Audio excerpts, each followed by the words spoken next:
this is Abigail Ockwell here, and welcome to my second WIP and Chat. Normally I would film this on a Wednesday afternoon, but I really didn't feel like recording yesterday, so today I'm doing it on Thursday in the evening. I'm not exactly too pleased with it because, well, I was going to do it this afternoon, but then my mum told me that my brother, who is a painter and decorator, was coming over to finish doing the ceiling of the kitchen.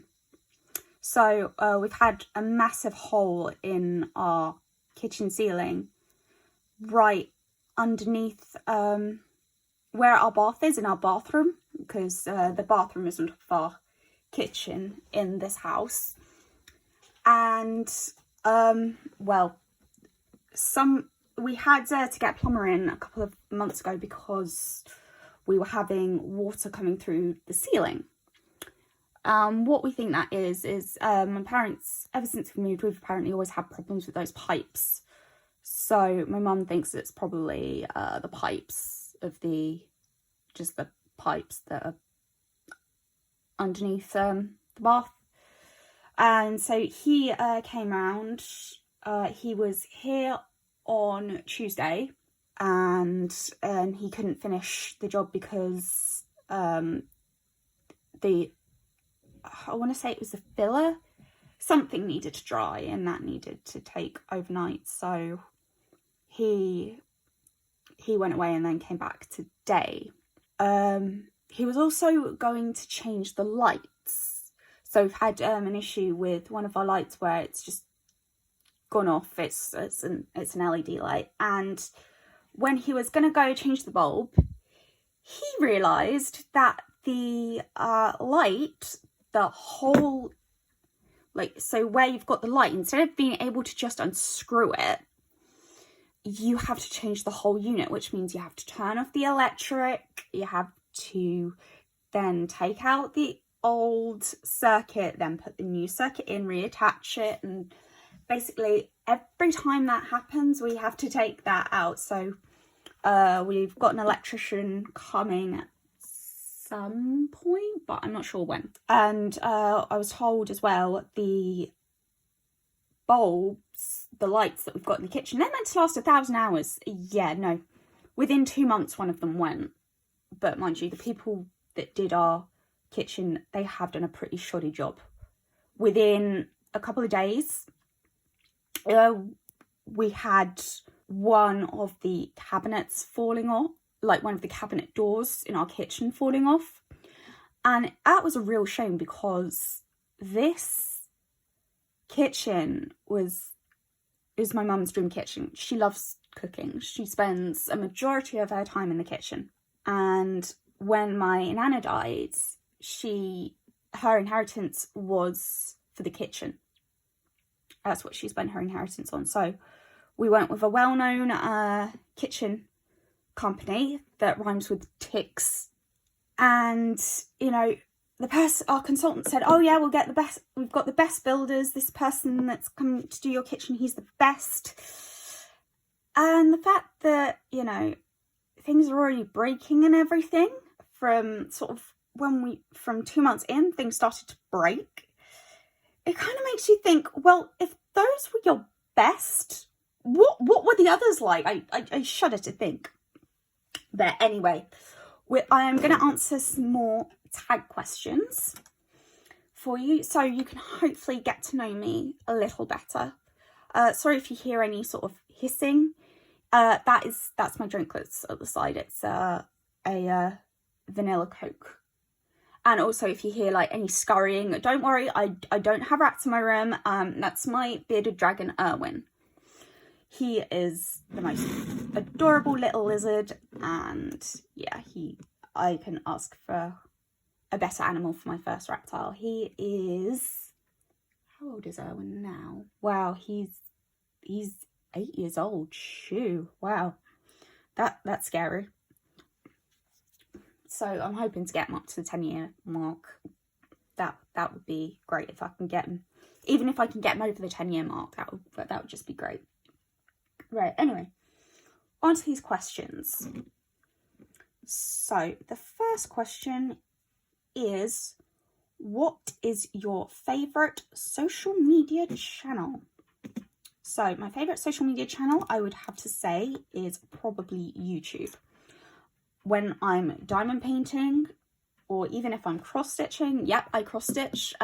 You will be seeing that on the channel, just not yet. I've just got to figure out how and where I'm going to shoot my videos for cross-stitch, because I don't know, but I like to do my cross-stitching on my bed. I don't find it very comfortable, well, not sitting up exactly, but I mean in a sort of at a desk.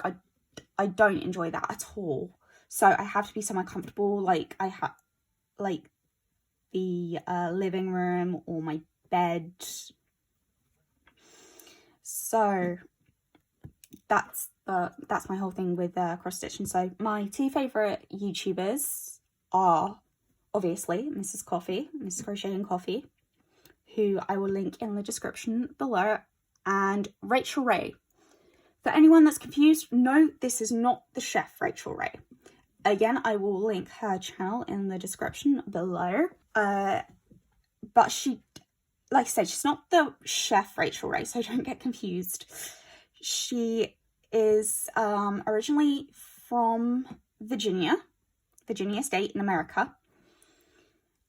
And she came over, I think she said in 2012, I think, with her now husband.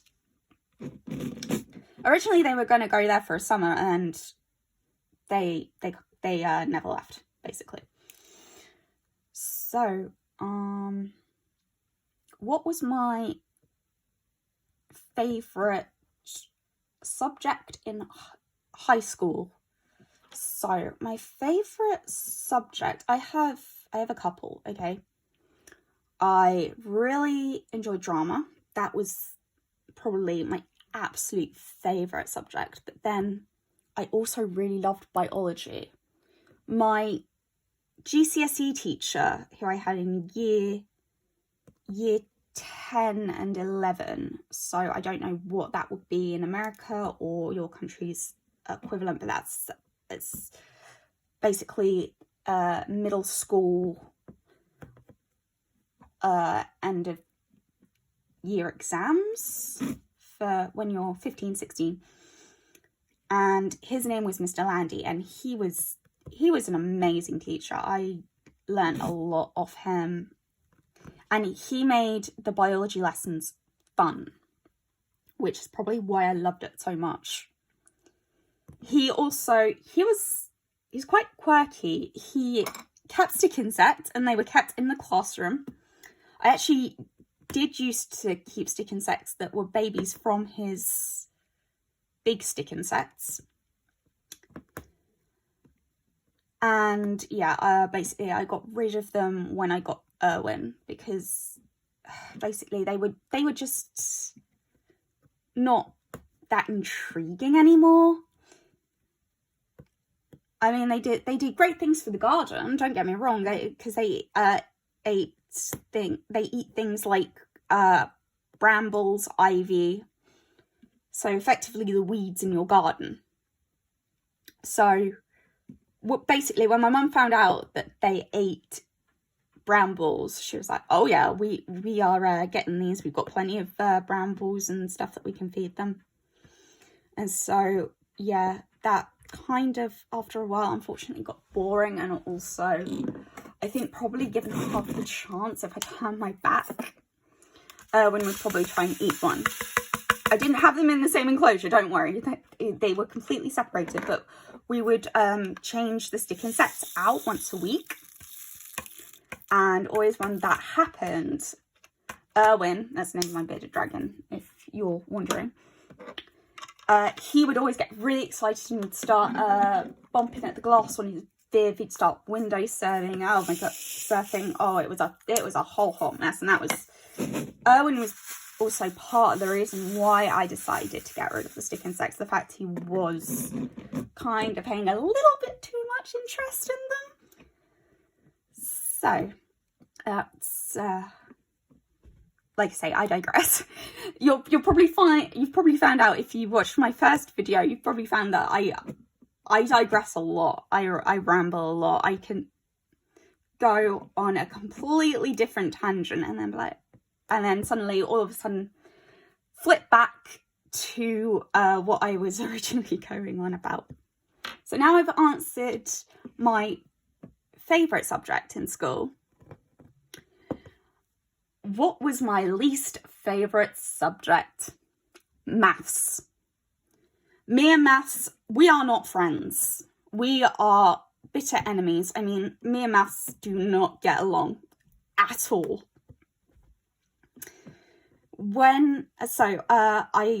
I failed my GCSE the 3 times that I've done it. So the highest I actually got was at my secondary school. I got a D, and then when I took it at college, I got E's, I think it was. But mind you, my college teacher was not very good. So when I was at college, I was doing a BTEC, and that is,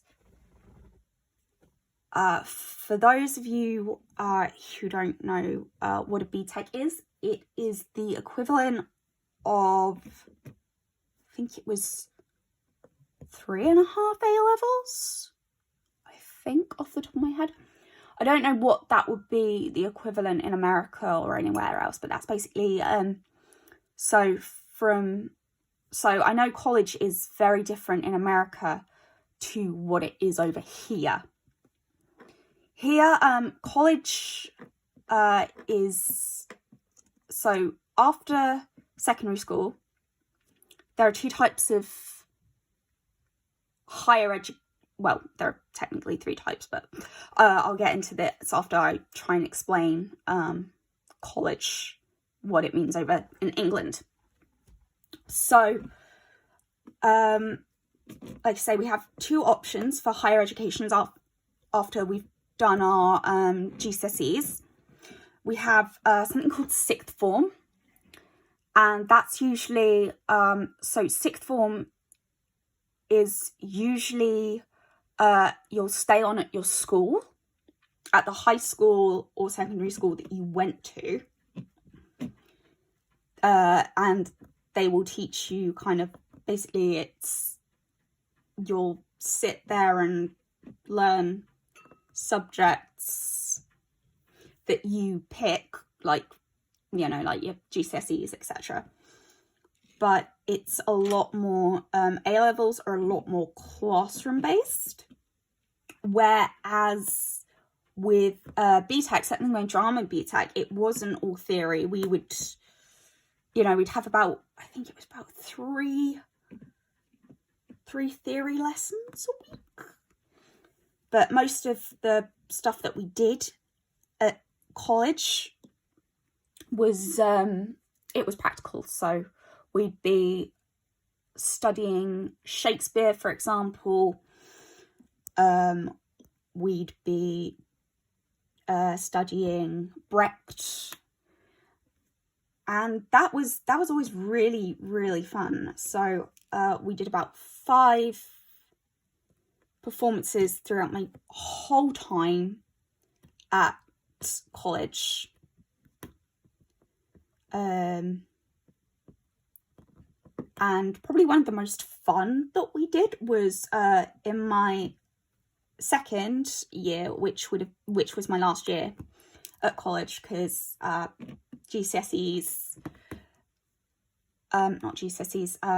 A-levels and BTECs, they are usually 2-year courses. And then after that, that's when you'll go off to higher education, so university, etc. And yeah, we did Panto, and we were the last year. We were the last lot of, so I did a BTEC level 3 performing arts acting. I think that was the full name of it. And yeah, so the tutor, he was called John. He retired just after panto, and he would write the pantos himself. And after John left, they decided that they would pass it over to the musical theatre lot, which in a way we didn't really think was fair, because the musical theatre, there were two, actually no, for us, there was one performance that was open to the public, and that was always our panto. So we'd get guides, brownies, cubs, scouts, etc. in, and they would watch these, and they would come in and watch them. And musical theatre, they had an end of year show, and people would come in for that. And you can understand why we were a bit upset, because it's like, well, basically you've just taken away the BTAC, like, you know, the open performance that's performed to the public away. So, you know, the first years, they were quite upset about it. I know my friend Milo, who I met in college,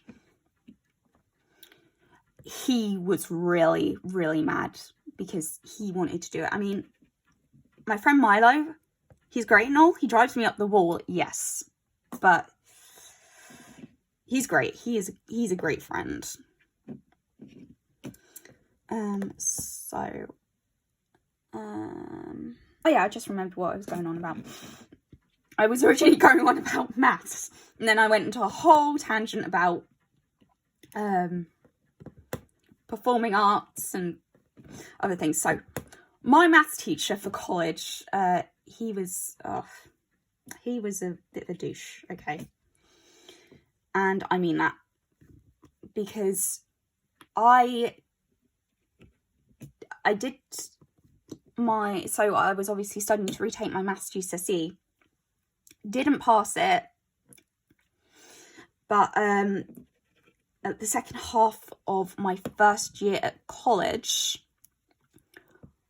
I had my appendix removed right after Christmas, and so I wasn't there at college for a really long time.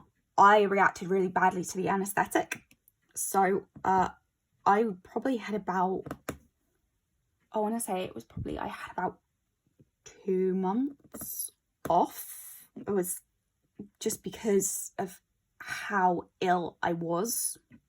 And so when I finally came back, you know, the guy who was teaching me for maths, he was like, "Where have you been? Why haven't you been here?" I just said, well, so after I had my appendix, I went back to college part-time and only focused on my course for a little bit. And so when I finally was going back full-time, he was like, "Where have you been? Why haven't you been here? Why haven't you been participating in maths?" So I explained, I've had my appendix out. I haven't been well. I've been trying to just focus on my course while I get my strength back. And he was like, "Well, you should be prioritising maths." And I'm like, what the heck? Excuse me?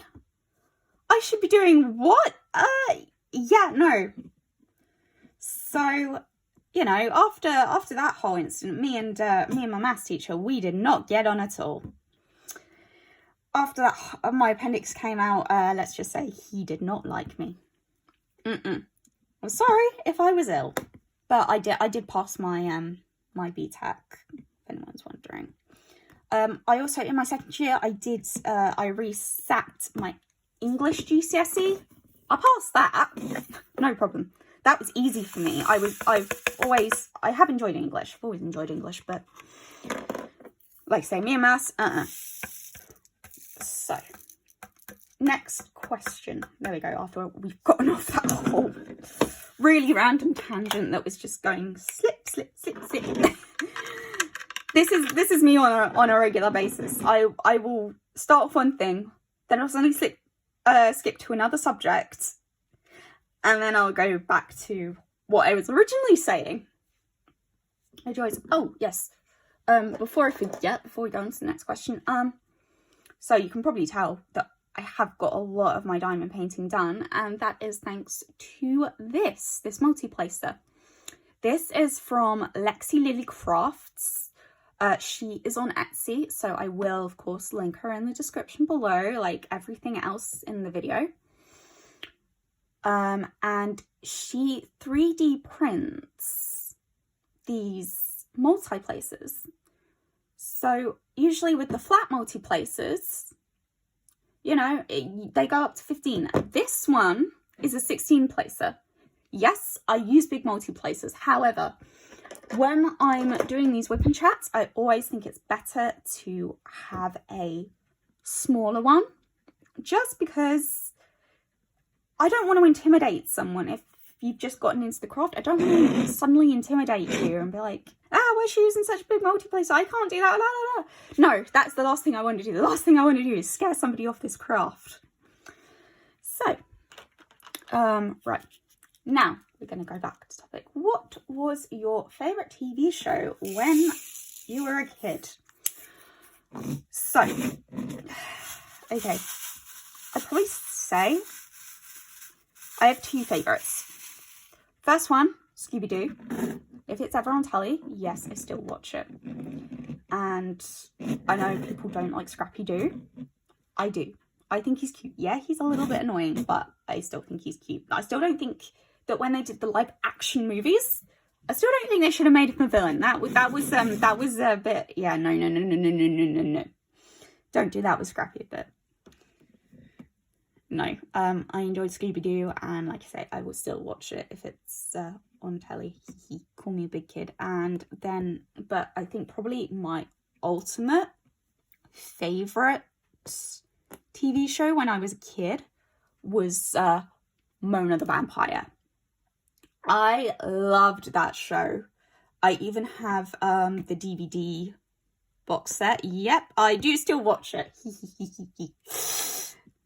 See, I really am a big kid. If I'm still watching shows that I used to watch when I was a kid, you know that what was I going to say? If I'm still watching things that I enjoyed as a kid and I still enjoy them as an adult, yeah, you know you haven't grown up. Even though I'm 25 and planning a wedding. Yeah, I did that on, that was my weekend. I was planning a wedding. Me and my fiance actually found a lovely venue, a lovely castle. I have emailed them, but they haven't got back to me. So hopefully sometime this week they'll get back. Right, anyway, on to Mona the Vampire. So, the reason I loved Mona the Vampire so much is, so obviously when you're a kid, you've got such a wild imagination. And, you know, Mona, she wasn't an actual vampire. She was a kid that was pretending to be a vampire. But it was incredible because it would just show her imagination. So her main rival was a vampire, von Krupsula, who was from a comic book series that she liked to read. It's not a real comic, but you get the idea. That was her favorite. So, and he would be her biggest rival. She was a good vampire, and he was the evil vampire. And she had this scrapbook called the Book of the Slimies. So every kind of villain, apart from von Krupsula, was in this book. So there was Cyborg Phantasm, the Living Scarecrow. That was one of my favourite episodes, the one with the Living Scarecrow. Who else was... I can't remember. Those are the two that are sticking out to me. That's really bad. And she had her friends. So there was Lily, who was also, her hero name was Princess Giant. And then you had Charlie, who his alias was Zapman. And then she was also helped by her cat, Fang, who actually did inspire the name of one of my cats, but I'll get on to that later. Are you scared of heights? That depends. So I do have a kind of a height limit. I wouldn't say I'm completely afraid of heights, but I do have a little bit of a fear of heights. If I'm like really, really, really high off the ground, that's when my vertigo kicks in. But it's sort of, if I'm like middle height, as it were, then usually I'm fine. If I was really high and I was abseiling off something, I just wouldn't look down because my vertigo would just go, woo! Oh, someone's coming in. Right, sorry about that again. The fiance just came in. We're having a D&D session tonight. My mum and my friend PJ, who actually lives with us, they haven't played D&D before. Me and Josh have. Josh is a fantastic dungeon master. That's the name of my fiance, if you're wondering. And he was just coming to ask what time we would probably start, and I said probably after dinner, because that's going to be most convenient to everyone. But anyway, right, so my next one. Okay, right, are you a cat or a dog person? Right, I love all animals, but I am definitely a cat person. I have 2 cats, Midnight, who is my cat and a complete mummy's girl. And then there is Misty, who is going to be a year old next month. So that's going to be fun. And Misty was the cat I had to let out last week because she was kind of asleep, but kind of... I've lost the plot today. So she was asleep when I started, and then she basically decided to wake up, and then was like, right, I want out. So yeah, I had to obviously let her out last week.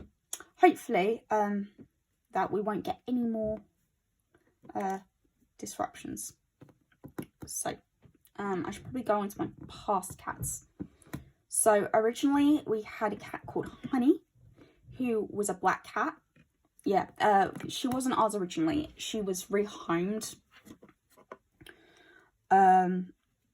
So Honey's original family, so they had, I think it was 2 kids. I think it was a boy and a girl, but I can't remember. But the family owned a pet shop, and they're actually around the corner from us. Oh, fudge.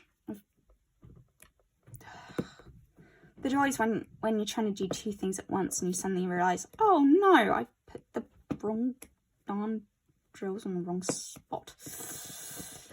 So, sorry, I was going on about Honey. So her original family,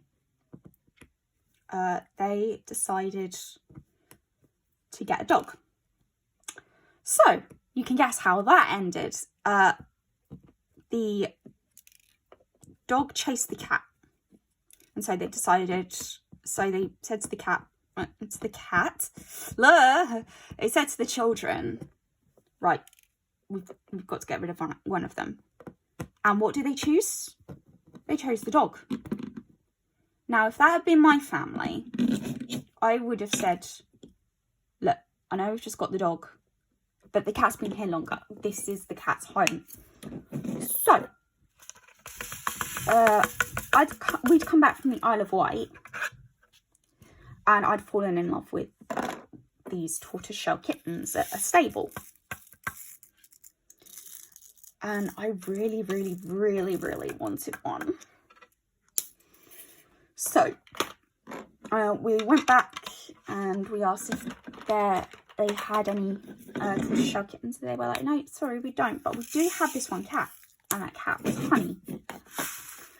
So, me being young at the time said, we'll take her. And that was how we got Honey.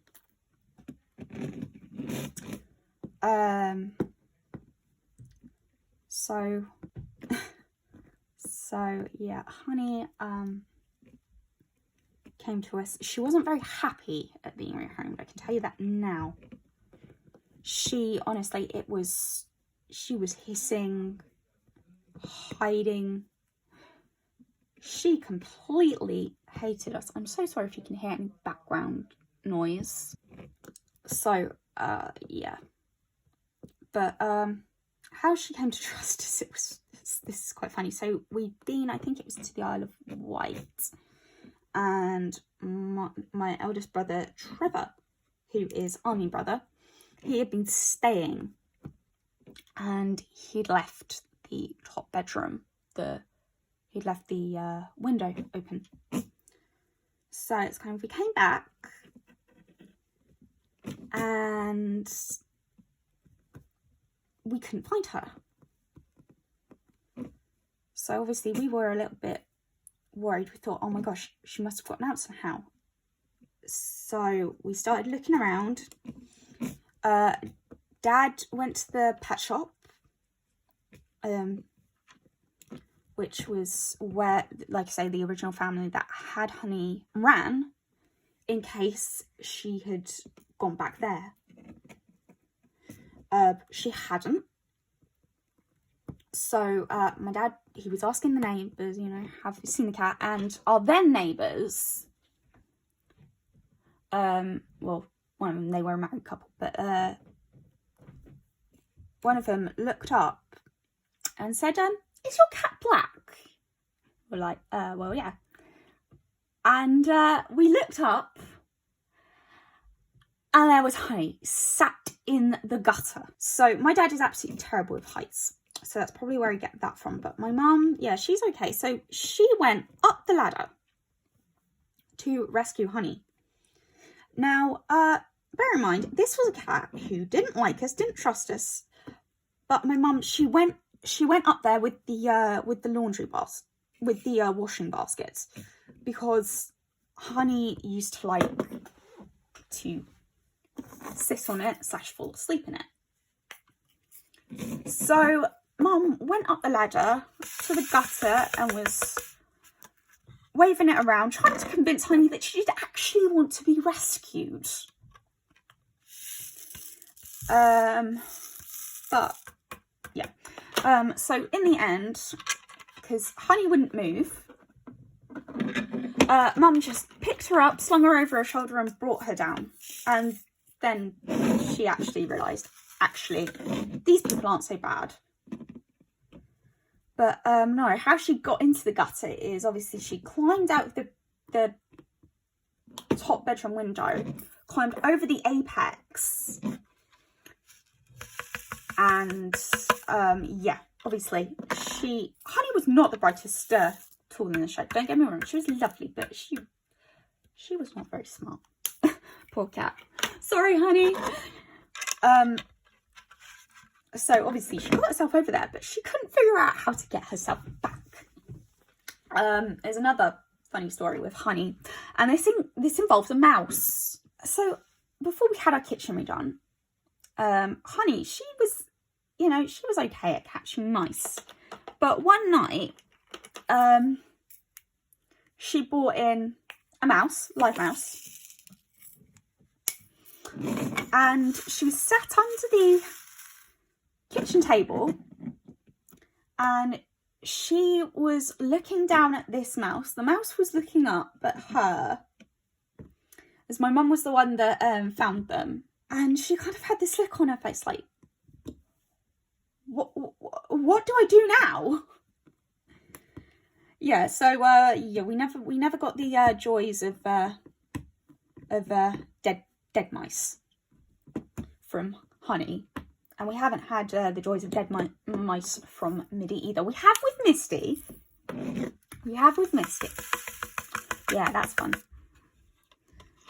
So when she caught her first mouse, this is a little bit disgusting. So if you're a little bit... that is my friend that lives with us. So if you are a little bit squeamish, like I said, you might not want to listen to this. I'll try and pop a timestamp in so you can skip ahead. But no, we've never had dead mice brought into us before, but Misty, she's quite the little huntress, and it was probably just after she was allowed to go outside. Yes, all of our cats have been neutered, spayed, whatever you want to call it. All of them have been, so there's no risk of kittens. But Misty, so my mum kind of came downstairs, and I think it was dark. I think that the trip switch had gone or something. So my dad has a stair lift, so if the trip switch goes, his chair will tick. It'll be this really annoying, kind of like that, but louder, and it just keeps on ticking until you sort it out, until you sort the electric out. And Mum stepped in the entrails of this mouse.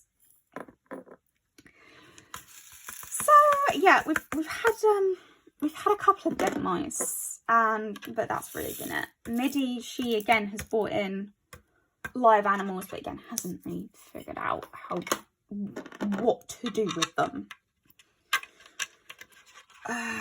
Right, next section. Oh my gosh, I'm so sorry.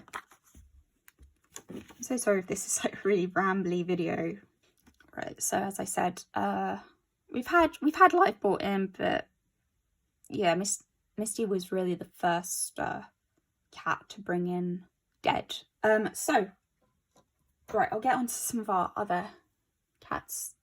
Well, our two other cats. Well, actually, you know what? I'll talk about Middy for a bit. I'm going to have a little break as well. So, Midnight, we actually saw her when she was only a couple of hours old. The story behind that is my grandparents, my mum's parents, they used to live in a beautiful village in West Sussex, and they had a male cat, Tom, that adopted them, and he effectively got next door's two twin tabbies into trouble. And yeah, Midnight was the result of that. So how we saw Middy when she was hours old is that her mum had given birth in the wee hours of the morning. So the person that owns her mum and her aunt thinks it was about 1 in the morning. I want to say it was 1 in the morning. I might be completely wrong, so don't quote me on that. But yeah, so we had originally gone round to see the first set of kittens that had been born. I think it was a week before. Well, actually, no, it was probably about 4 days before. I'm guessing, but no. So Midnight, she was born in the early hours of August morning. No, it was July. I beg your pardon, it was July.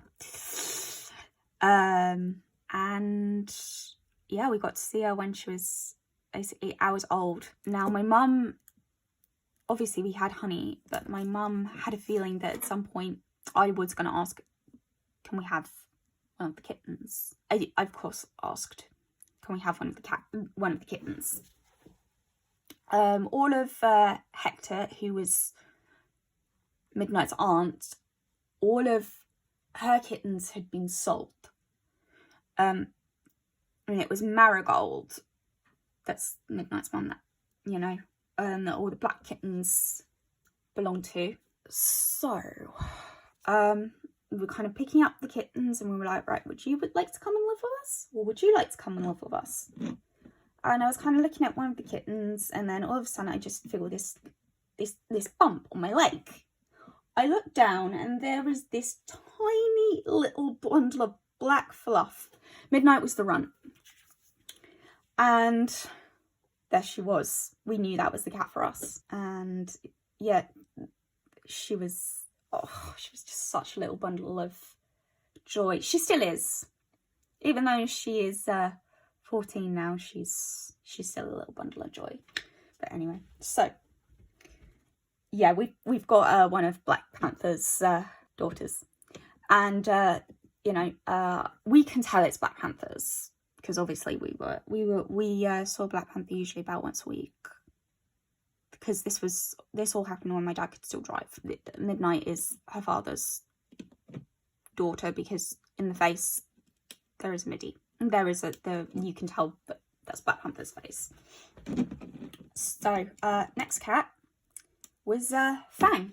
Like I say, was inspired by Mona the Vampire's cat Fang.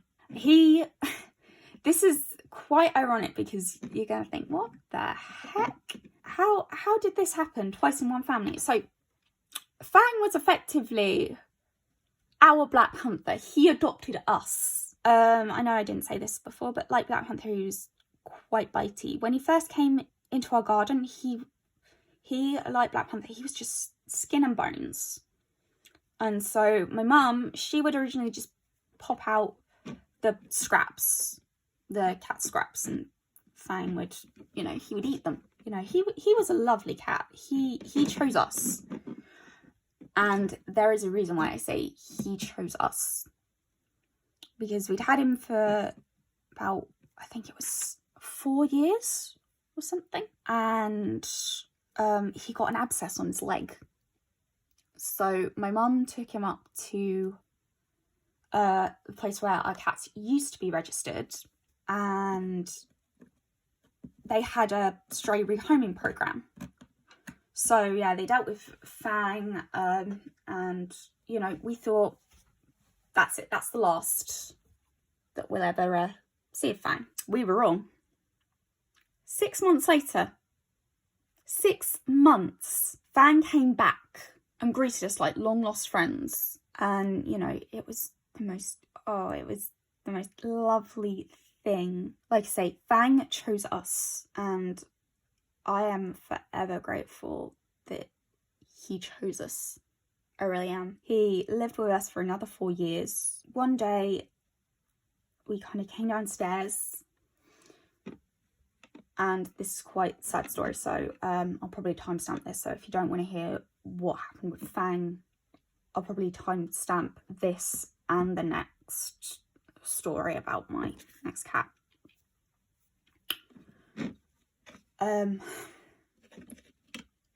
Fang, he used to sleep on my gym bag. I used to do gymnastics, so I had a gym bag. It was quite a big one. But it's just one day, something seemed off. He just wouldn't move off it. So, we, put him in the carrier, and we popped him down to the veterinary practice that our cats are now registered to, because it's a lot better than the original one. They gave him some antibiotics, but while they were checking him over, they found a lump. We don't know what that lump was. And then kind of a couple of months later, he just like really sick and just wasn't himself. So we took him back. No, this is when they discovered the lump. Second time we took him, they discovered the lump, and they were like, if he doesn't improve in a couple of days, bring him back. Sorry. We came down the next morning and something had very obviously happened to Fang in the night. He was just going around in circles, and he kind of had this absent look in his eyes. So we took him back to the vet, and obviously I put him down. We don't know what happened, whether he had the vet thinks that he had some kind of seizure, but we don't know. And I think, in all fairness, it was probably something to do with that lump. You know, I can't say that the lump that they found was cancerous, but the fact he went downhill fairly soon after. I'm trying to remember when they discovered the lump, but I think probably oh no, they discovered the lump, but she wasn't sure that the lump was cancerous. But we didn't have the money to test, so then they rediscovered the lump, and the vet had said that, you know, it did feel like it had grown, so most likely that lump was cancerous that probably killed him, unfortunately. Yeah, no, that was sad.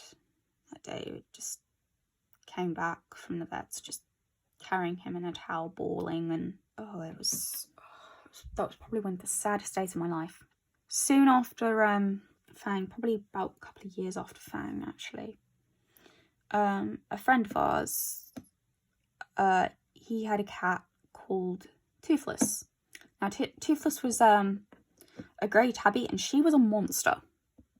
She was a bully, you know. I think she was over a year when she came to live with us. She might have even been 6 months.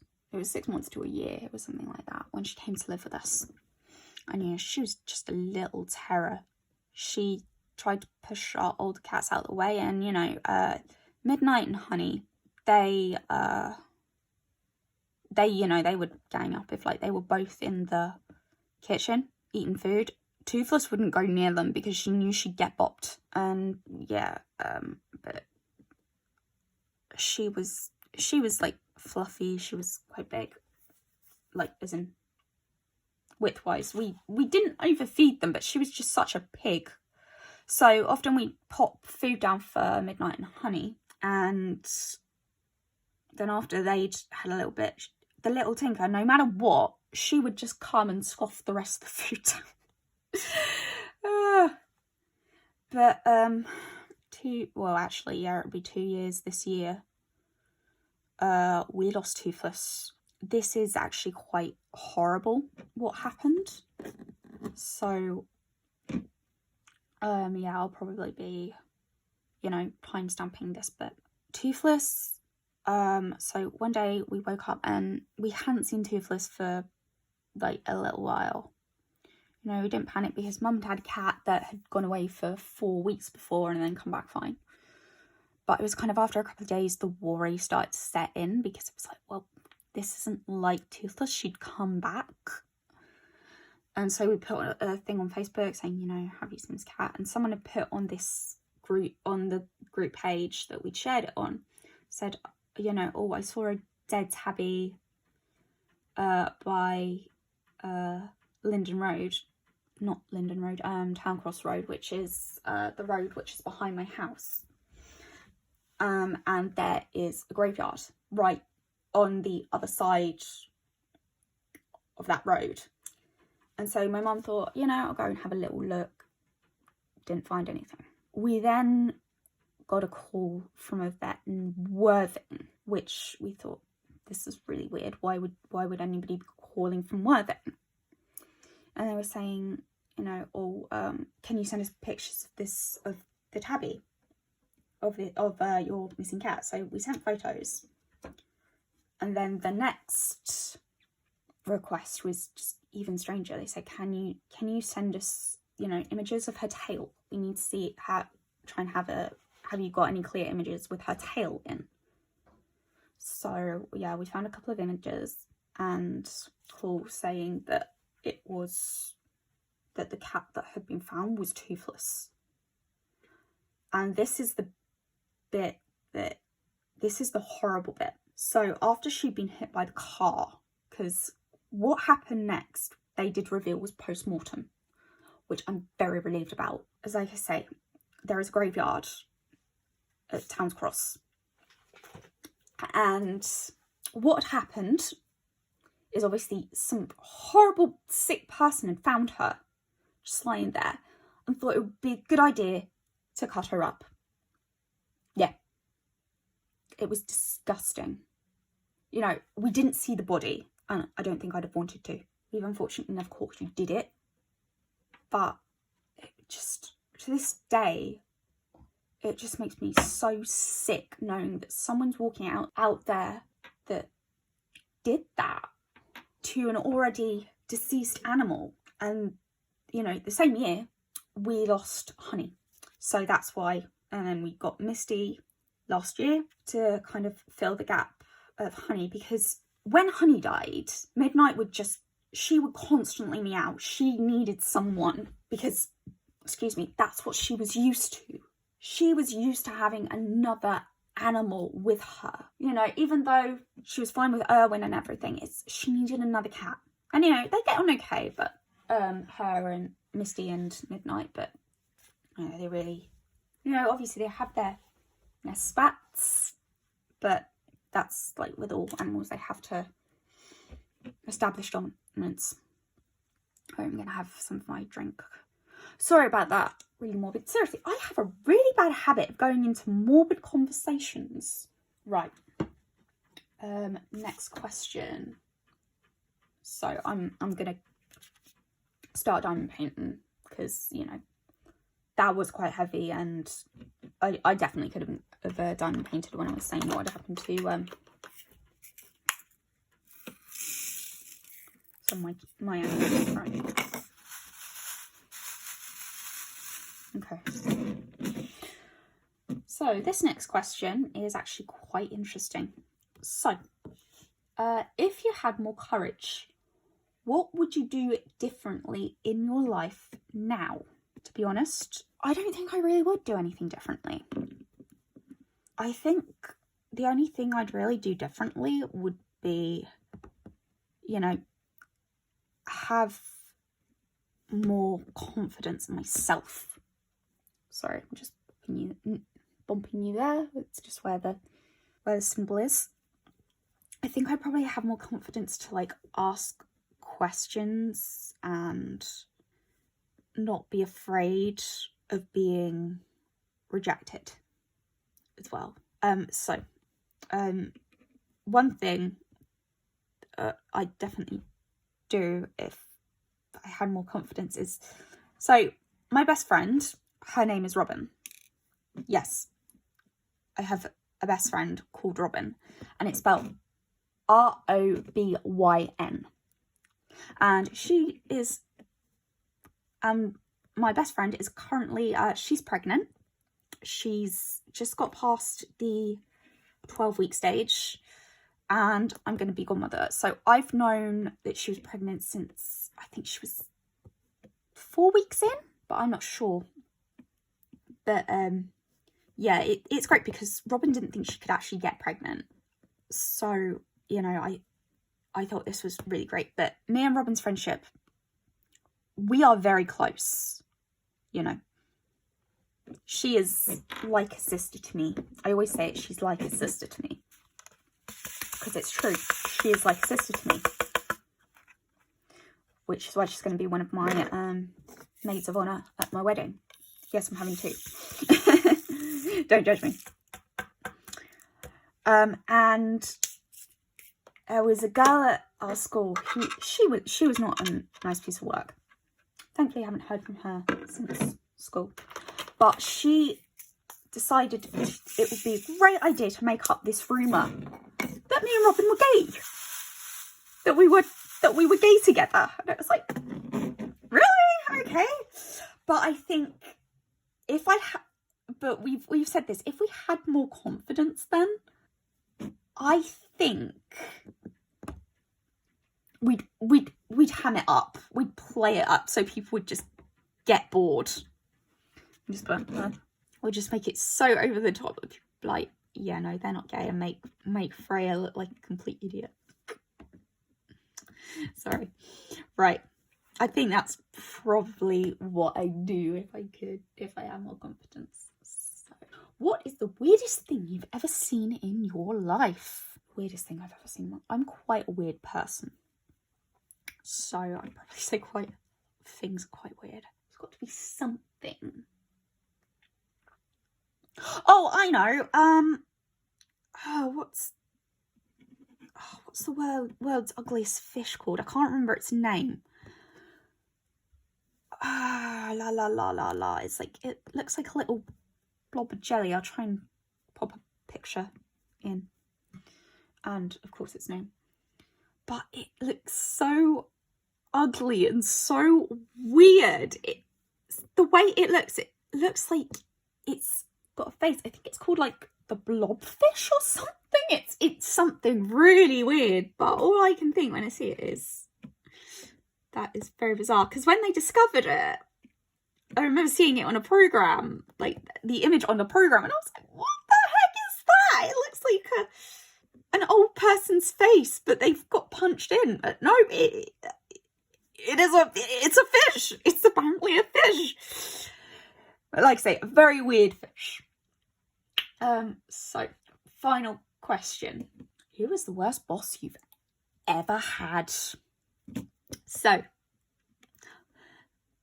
when I was 18, I worked at Subway.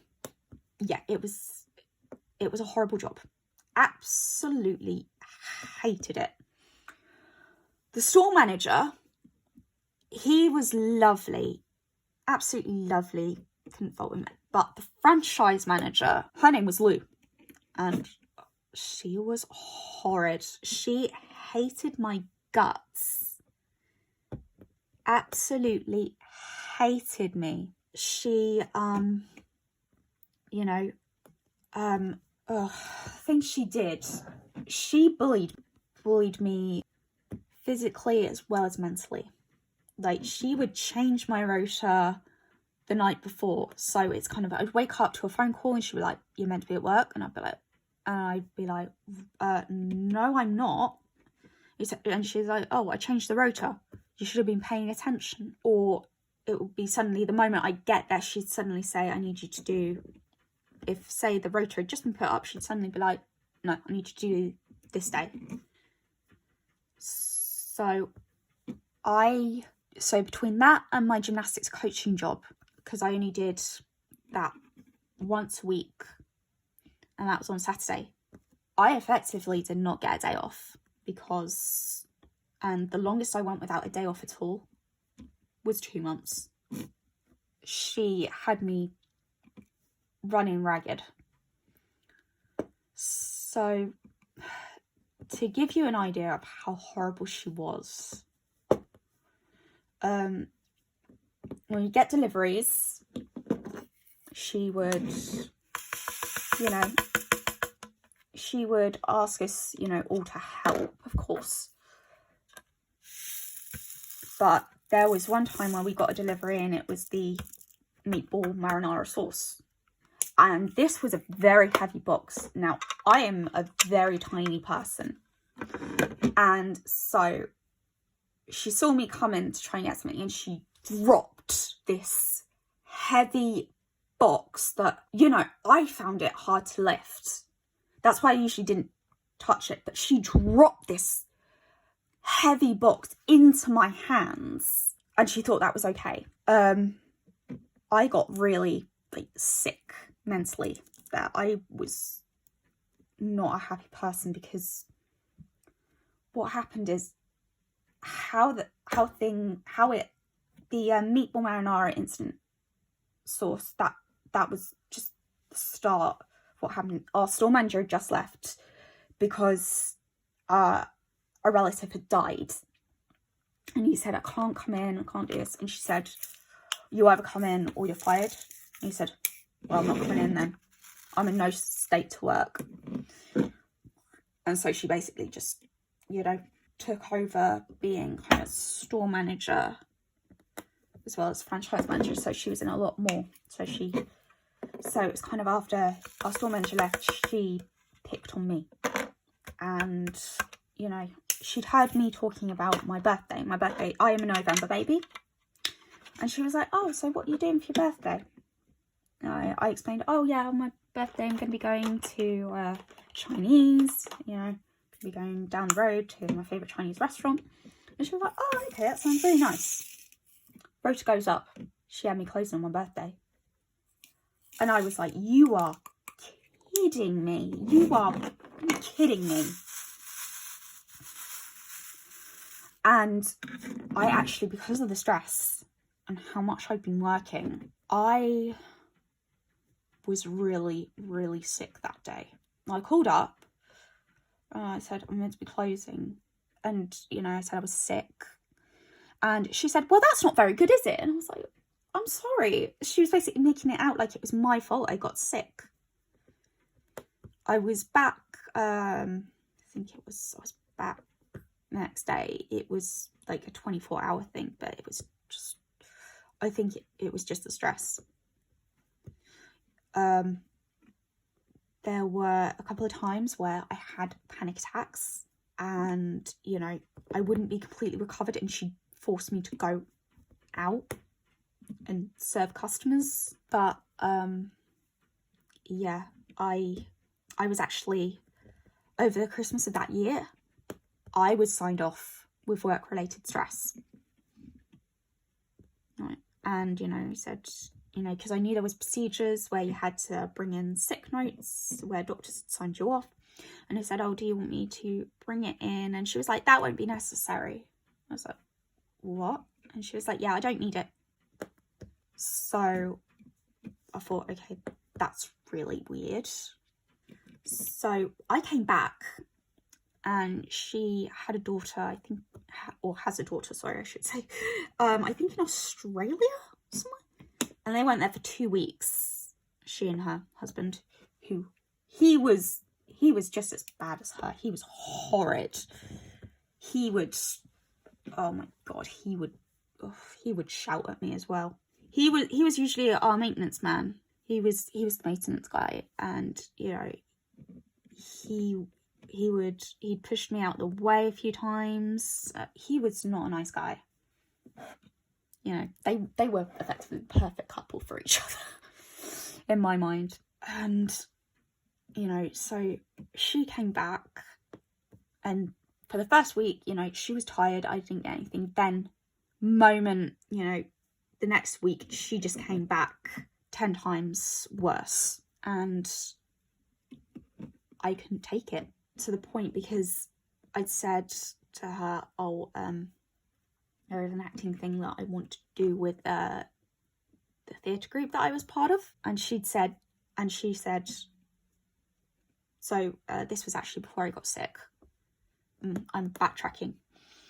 But she said, before I got sick, she said, I will take everything away from you. I will take your drama away from you.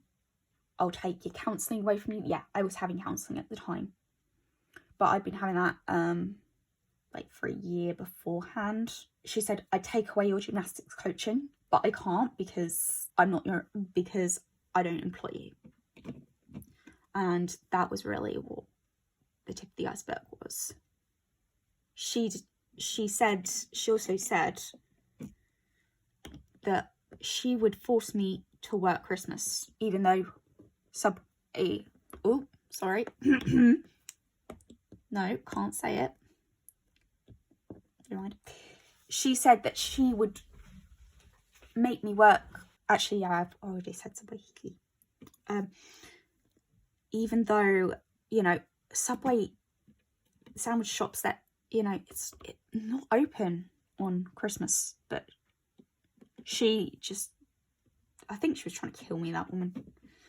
But no, the best description I have for her is, if you've ever seen the First Rescuers film with Penny, and you've got the evil villain Madame Medusa, that is Lou. Just take away the ginger hair and replace it with blonde hair and cut more into a pixie cut. That was my, that was Lou. Yeah, so, like I say, she went to Australia to spend Christmas with her daughter. And yeah, first week she came back, she was like she was just really tired. So I thought, oh, okay, this is fine. Next week she just came back twice as bad, and I could feel myself just getting really sick again. So I was like, enough's enough. I got my friend PJ to take my stuff to her at the place I used to work. And he went in. Now, I wasn't there. I was coaching gymnastics when this happened. And you know, went in and he said, "Oh, hi, is Lou there?" And he said, and they were like, "Oh yeah, sure, she's in the back." And they got Lou, and he said, and he gave her the carrier bag with my uniform and stuff, and I didn't even wash it because I was just like, yeah, I'm not doing this rubbish anymore. And he said, "Oh," and she was like, "What's this?" And he said, "It's Abigail's uniform. She's quit." And apparently she just went, "Oh," like really like depressed that I'd quit. But anyway, that is all I've got time for. So this is definitely going to be over an hour. So thank you so much for watching. If you enjoyed this video, please like, comment and subscribe. Any comments, please, constructive criticism, please. This is only my second video, so it's not gonna be, that is it. So thanks for watching, and I'll see you later. Bye.